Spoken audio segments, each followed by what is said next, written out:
As a fitness coach who's in the gym every day, I see beginners from afar. The behaviors that they are trying to hide, the way they compare themselves, and the action that they're taking. And I, as much as possible, don't judge them because it just reminds me of myself 5 years ago when I started this whole self improvement journey as a skinny and anxious kid. And it was hard. And that's the reason why today I'm going to share with you 4 pieces of advice that I would tell my out of shape self if I could go back in time. Bear in mind that this is honest advice that people might not want to tell you when you're first starting going to the gym. I don't share their opinion. I think that you should be aware of what's waiting for you if you're starting or on your way to start implementing the habit of going to the gym. It will probably be harder than you expect it to be, and that's okay. Because that's exactly how it's supposed to be at first. You see, the problem is that people tend to think that starting to train isn't hard to pick up as a habit, that they don't need any real knowledge about anything to start bending metal. And I see two main reasons that could explain that. One, the culture, because for a long time, the culture of bodybuilders and gym in itself has been associated with something that looks kind of ridiculous and purely ego powered from the outside. Secondly, the accessibility of the gyms, because nowadays they're everywhere and they're pretty cheap. So the barrier to entry has been greatly reduced, meaning that people are biased or thinking that it's easy to do because it's easy to access, which isn't always the case. And in real life, it doesn't work that way. I can buy a tournament chest set for $20 off of Amazon. Yet no one thinks that knowing how to play chess is easy. But I can still play. I just will be very bad at it first because I've just never played chess in my whole life, which is true, by the way. And here's the fundamental distinction.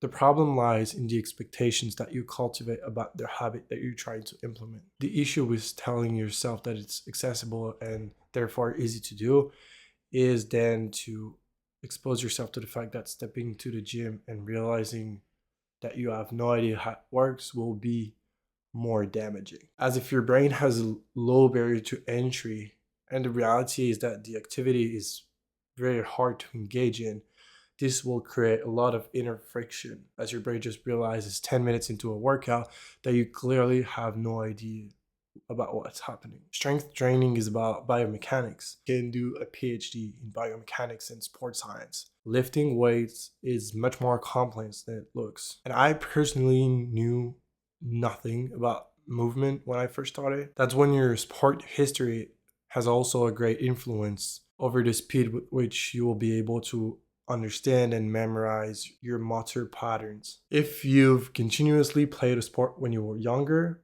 your brain has adapted its motor cortex to the activity that you are doing. Whereas if you've never really done any type of physical exercise when younger, which was me, again, your brain hasn't encoded the motor scripts for you to easily be able to move into space effectively. Meaning, if you've never played a sport before, especially when you were younger, it will be harder for your brain to adapt to the physical demands and to learn the motions and the patterns for you to be able to work out effectively and smoothly. All of that being said, your brain is still highly plastic by nature, capable of adapting its structure and organization to the physical constraints of the environment. It might just take you more time and more patience. Next, don't obsess over the results, obsess over the quality of your input. Because when you think about it, it's not about having a six pack in 3 months. It's about putting in the efforts that could lead to you having a six pack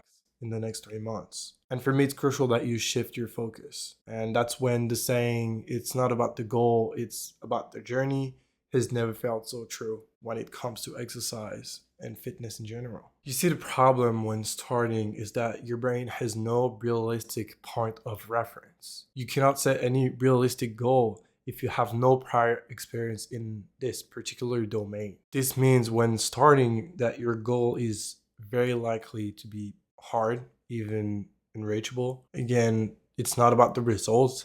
This is about the quality of your effort and the commitment that you get out of it. Because I, for instance, thought that I will build up 10 to 15 pounds of muscle mass during my first year of training. How can I tell you that this isn't what happened? And you just set your goal because you need a direction.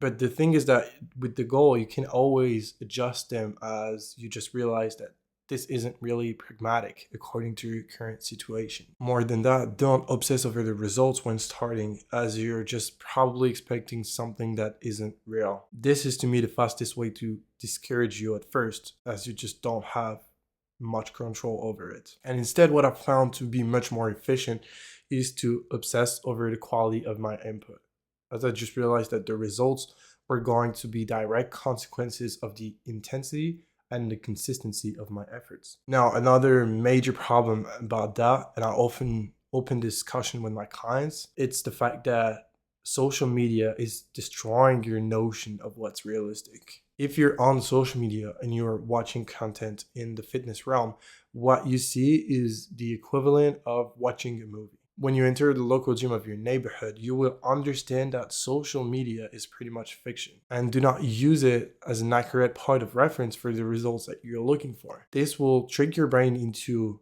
setting the perfect bodies that you see on there as the norm, therefore setting your body image as severely lower than what the norm is. Because the reality is that you're not going to look like a bodybuilder in a year. And I see most people set themselves a goal that resembles a distant destination, and they will just tunnel vision on the results in the meantime, whereas they could just pour all their energy and focus into their efforts, which is the only thing that is going to get them to this distant destination if they keep engaging. The only healthy comparison to keep is the one with your past self. Now, talking about comparisons, for most people when starting, because you're unsure about what you're doing, which is totally fine, by the way, social comparison is going to kill your focus and motivation. Thing is that when you're starting, your habit is too fragile to handle that kind of pressure, which is why you need to manage it the best you can do. When you're new at something, you lack confidence in your skills and ability because you've just never tested them before. This predisposition will push you towards what's called upward comparison. This is when you compare yourself to someone that you perceive to be superior or more advanced than you. And in the case of the gym, it would be someone who has years or even decades of experience. Upward comparison can either be positive or negative depending on the mindset you adopt to view and analyze it. That being said, most people lacking self-confidence will see those people they compare themselves to, those people that are superior to them, as unreachable ideas of what they could never achieve. This will undermine and reduce the impact and the control that they think they have over their efforts and the results. And the biggest upside or downside, depending on the mindset you're operating under, is the fact that the gym is a social environment that is complex and mixed and rich. This is one of the only sports that I know where people that have been training for 20 plus years are training right next to you in the exact same environment, location, and atmosphere that you're in when you're first starting. This isn't golf, for example, where you have beginners clubs, golf courses and teams, and you will almost never play with the more advanced players unless you try, I don't know, competitive golfing. And I'm saying that with no idea about how golf really works. Second point is that the physical shape of your muscles, your insertions, areas of your body where you store fats, etc., are highly related to your genetics. Therefore, it makes social comparison biased because you're not comparing two identical bodies. You have two different models.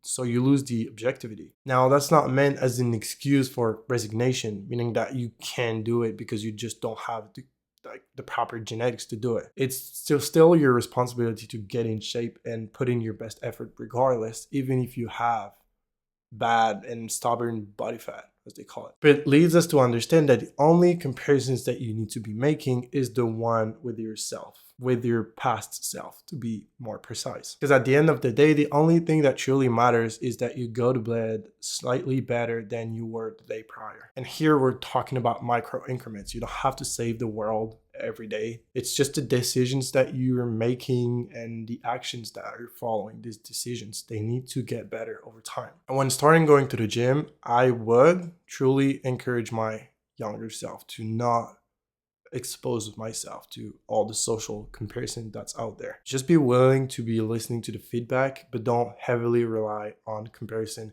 as a source of motivation. So comparison with your past self is, to me, the only healthy version of comparisons that there is out there, as it's a clear indicator of signs of progress. And just do yourself a favor, get off of social media. You're not really learning anything from it, and it's just completely destroying what you think is realistic.